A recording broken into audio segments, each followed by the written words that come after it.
Y quisiera comenzar, si les parece a ustedes, con Carlos Pereira, porque ayer hubo una noticia que sacudió absolutamente la comunidad hispana aquí en los Estados Unidos, y fue la decisión de revocar el famoso TPS a los venezolanos. Una decisión que decíamos ayer que teníamos que tomar con pinzas, aún no había un documento oficial, porque Christine Noe, que es la nueva secretaria de Seguridad, ayer en un programa de la cadena Fox and Friends, efectivamente decía que iba a ser así, pero también abría la puerta a nuevas posibilidades o nuevos acuerdos migratorios para, una vez eliminados esas manzanas podridas que están entre los 600.000 indocumentados venezolanos que están en este momento en el país, también habría gente muy buena que podría pasar por un escrutinio y quedarse sin ningún problema en los Estados Unidos. Carlos, ¿cómo estás? Cuéntanos. Muchas gracias de nuevo por la oportunidad. Tal y como tú lo mencionas, eso es un tema que tenemos que mirar con pinzas. Eh, Tenemos también que esperar ciertas decisiones adicionales que se van a tomar. Yo considero que esta regulación, eh, basado en lo que también nosotros hemos revisado, fue tomada en base a que muchas personas que han venido a los Estados Unidos a delinquir están siendo protegidos por el programa de protección temporal más conocido como TPS. Entonces, una de las formas de poder resolver el tema es cancelando el programa y creando un nuevo programa. No estoy diciendo que ya está creado, para evitar situaciones de fraude, porque empieza todo el mundo a especular cómo afecta a alguien. Recordemos también que cuando el presidente Trump iba a salir en los últimos días de su primer mandato, estableció un DED, un DED, para la comunidad venezolana. Lastimosamente, ese DED no fue utilizado de la forma, o no fue vendido de la forma correcta. Mucha gente se encargó de presentar el TPS como una solución.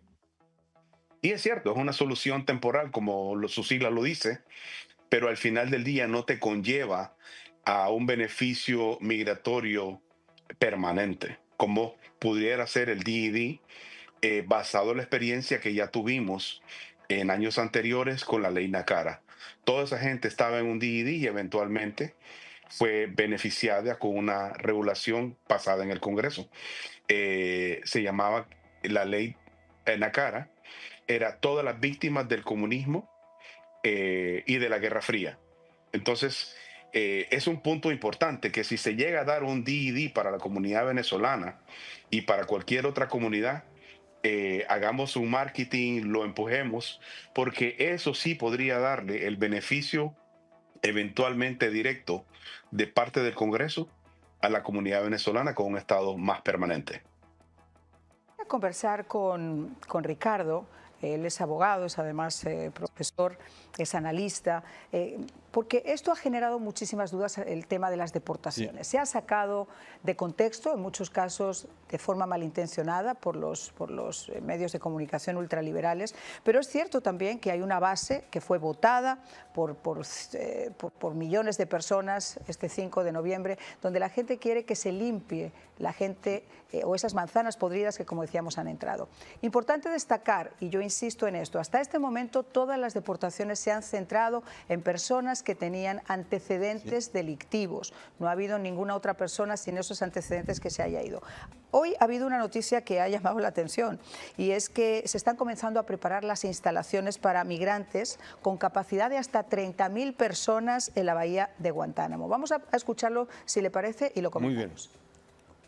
Today, I'm also signing an executive order to instruct the Departments of Defense and Homeland Security to begin preparing the 30,000-person migrant facility at Guantanamo Bay. Most people don't even know about it. We have 30,000 beds in Guantanamo to detain the worst criminal illegal aliens threatening the American people. Some of them are so bad we don't even trust the countries to hold them because we don't want them coming back, so we're going to send them out to Guantanamo. This will double our capacity immediately, right? And that's a tough place to get out of. Today's signings bring us one step closer to eradicating the scourge of migrant crime in our communities once and for all. Ricardo. Sí. Aquí hay varias cosas. Lo primero, el derecho internacional. Hay cosas en las cuales el gobierno de Trump siempre ha tenido razón. Por ejemplo, si alguien que solicita asilo político ha sido acogido o ha vivido en un país intermedio, como es el caso de México, no tiene el país, en este caso Estados Unidos, receptor la obligación de entregarlo. El Guantánamo ha sido utilizado antes, en la década del 80 y 90, y después, como es de conocimiento público, para la gente que era acusada de terrorismo. No es bueno porque crea el conflicto de que esto obedece a algo de tan remoto e impuesto a Cuba como era la enmienda Platt en 1902.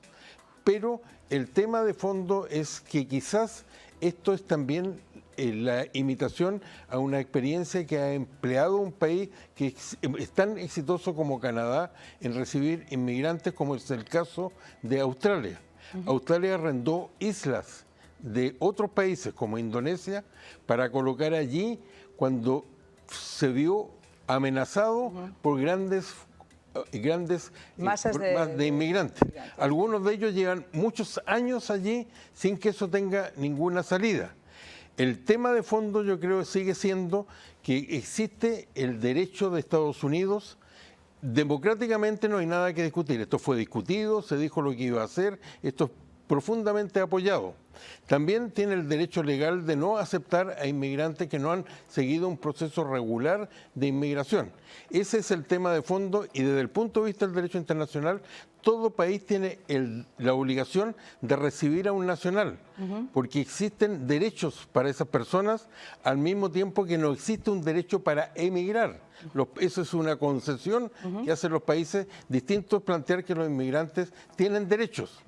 Ese es el tema de fondo y obviamente ha sido ayudado por esta decisión tan desafortunada de Petro, que no hizo sino retroceder en la posición del ridículo, Colombia. o sea, lo que hizo fue un ridículo monumental. Y está el problema de fondo planteado por el ex vicepresidente de Colombia, Pacho Santos, en el sentido que hay que preocuparse decididamente en la salud mental. En este caso, por las denuncias que existen desde sus pasadas, como cuando estuvo de alcalde, en el uso de estupefacientes. Hombre, no, además su gusto, y esto no lo digo así por tirarme a la piscina sin agua, el gusto también por el whisky, porque a las 3:25 de la mañana hay un primer mail que se borra, un primer correo que se borra a través de la red X, lo borra, pero hubo gente que lo vio, obviamente, que lo grabó. Después saca otro, lo vuelve a borrar y al final se queda con el tercero. Hay declaraciones concretas de Petro en el día de ayer. Pero ahora que haces alusión a eso, ¿qué te parece si lo vemos juntos? Por favor.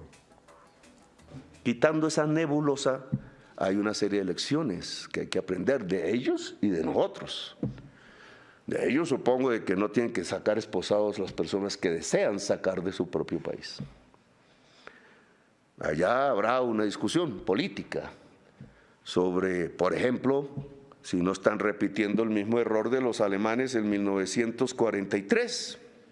Sale esa chusma. Delincuentes, dijeron. Nosotros trajimos 42 niños. ¿De dónde acá el señor Trump me le va a decir a 42 niños colombianos que es delincuente? El pobre hombre sigue bajo los efectos de unos estupefacientes que le están haciendo mucho daño. Yo le recomendaría que cambiara realmente de proveedor, porque está hablando de, fíjate, cuestiona que estos individuos estén llegando esposados. Yo podría entender que inmigrantes indocumentados, sin delitos de sangre, sin que sean criminales, pudieran llegar en esas condiciones.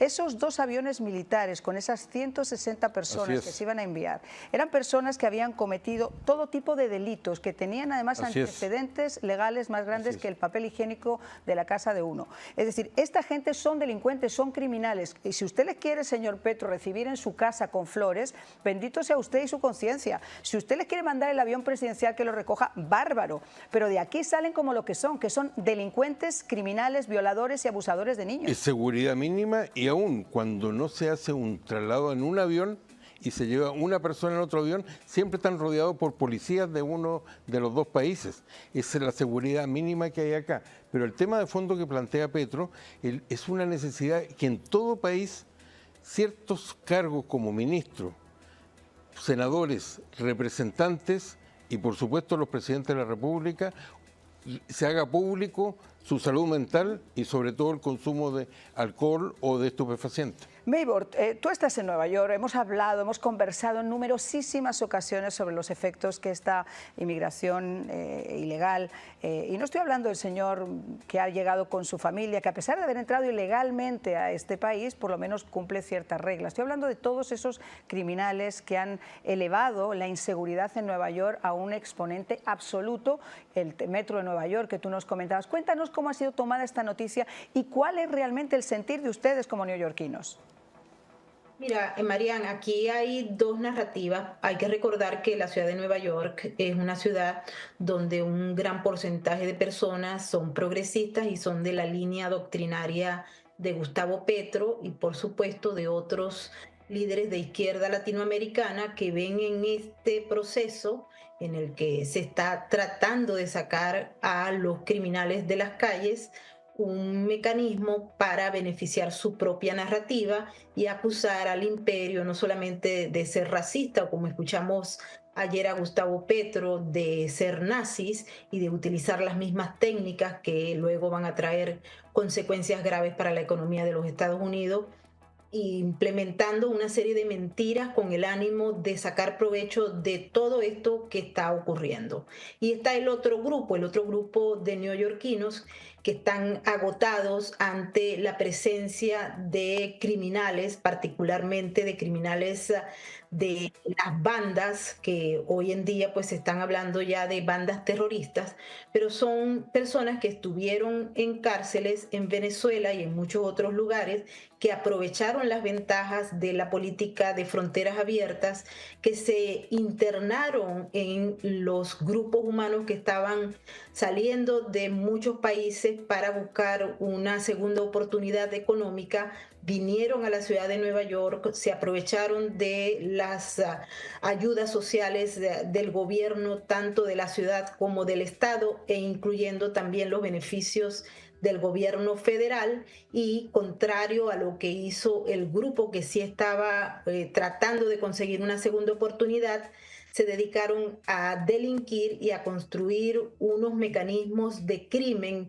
que inclusive en una ciudad como Nueva York no se conocían. Aquí hay extorsiones, aquí hay el robo de propiedad privada, hay incluso personas que están utilizando los mecanismos endebles de la ley de Nueva York para quedarse en casas, para no salir de la propiedad privada en un momento determinado. También los robos a tiendas por departamentos, por ejemplo, como Macy's y otras, que reciben y han hecho pérdidas importantísimas.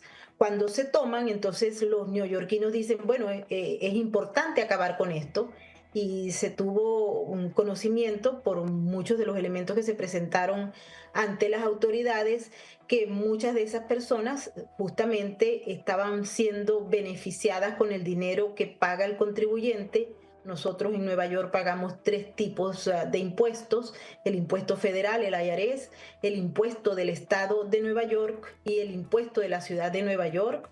Hay muchas necesidades. Nueva York es una ciudad que está en crisis de servicios públicos, y en paralelo una parte de ese presupuesto, repito, de los bolsillos de los contribuyentes, pasa a beneficiar a este grupo de criminales que recibían estampas de comida, que recibían beneficios de no pagar, por ejemplo, habitación, etcétera, porque Nueva York es una ciudad santuario y no hay un requerimiento de distinguir entre una persona que viene a buscar asilo político y que tendría eventualmente la necesidad de protegerse producto de que lo estén acosando los regímenes de Venezuela, de Nicaragua o Cuba, y otra, la de los criminales que son infiltrados por estos regímenes para socavar el sistema norteamericano. Y creo que ahí es donde está la gran disyuntiva. Muchos neoyorquinos aprobaron y apoyaron la decisión de hacer redadas importantes que condujo al arresto de muchos de estos criminales, que muy probablemente también vayan a ser enviados, ya no sabemos si a Guantánamo, porque muchos son reincidentes, o a los países de origen. Maybord, vamos a hacer una Vamos a regresar enseguida, vamos a hablar del tema de Bob Menéndez, vamos a seguir ahondando también con este tema de Guantánamo en solo instantes en De Buena Fuente, pero como les digo siempre su opinión cuenta, así que ese número que va a aparecer en pantalla, haga uso de él, llámenos y denos su opinión. Si no le atienden en el momento, por favor deje su mensaje que le vamos a contestar a la mayor brevedad. Una pausa y regresamos.